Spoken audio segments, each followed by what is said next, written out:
الحمد لله الحمد لله الذي لم يزل ولا يزال حيا قيوما عالما قديرا مدبرا سميعا بصيرا، ونشهد أن لا إله إلا الله وحده لا شريك له، له الملك وله الحمد وأكبره تكبيرا، ونشهد أن سيدنا ومولانا محمدا عبده ورسوله الذي أرسل إلى الناس كافة بشيرا ونذيرا، صلى الله تبارك وتعالى عليه وسلم تسليما كثيرا. أما بعد، فيا أيها الناس، إن لكم معالم فانتهوا إلى معالمكم، وإن لكم نهاية فانتهوا إلى نهايتكم، فإن العبد المؤمن بين مخافتين،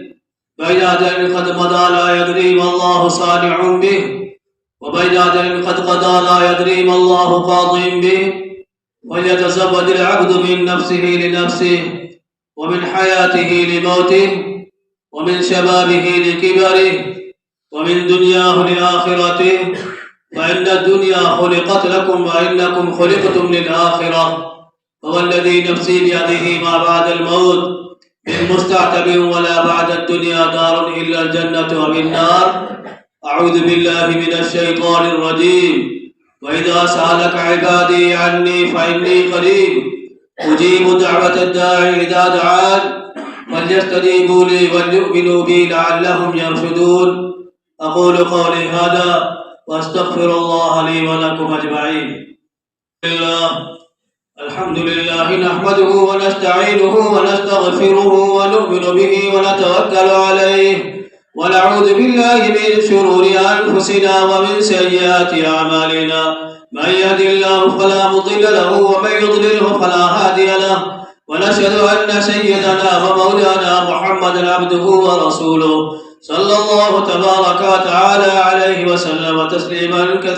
كثيرا. أعوذ بالله من الشيطان الرجيم. إن الله وملائكته يصلون على النبي يا أيها الذين آمنوا صلوا عليه وسلموا تسليما. اللهم صل على محمد وعلى آل محمد بعدد من صلى وصام، وصل على محمد وعلى آل محمد بعدد من قعد وقام، وصل على جميع الأنبياء والمرسلين وعلى الملائكة المقربين وعلى الخلفاء الراشدين، خصوصا على أفضل البشر بعد الأنبياء بالتحقيق أمير المؤمنين أبي بكر الصديق رضي الله تعالى عنه، وعلى مزيد المنبر والمحراب أمير المؤمنين عمر بن الخطاب رضي الله تعالى عنه، وعلى مذهب العجائب والغرائب أمير المؤمنين علي بن أبي طالب كرم الله وجهه، وعلى الإمامين الهمامين السعيدين الشهيدين أبي محمد الحسن أبي عبد الله الحسين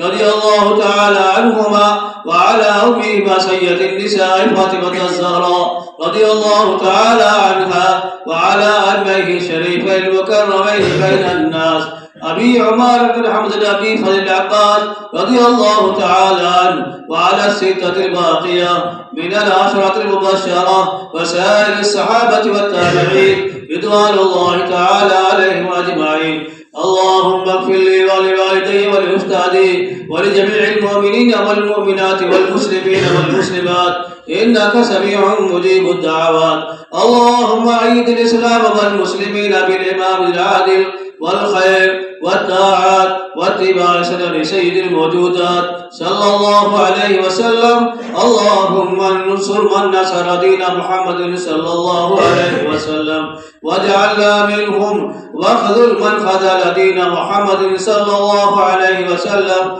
ولا تجعلنا منهم. عباد الله رحمكم الله، إن الله يأمر بالعدل والإحسان وإيتاء ذي القربى وينهى عن الفحشاء والمنكر والبغي، يعظكم لعلكم تذكرون. ولذكر الله تعالى أعلى وأولى وأعز وأجل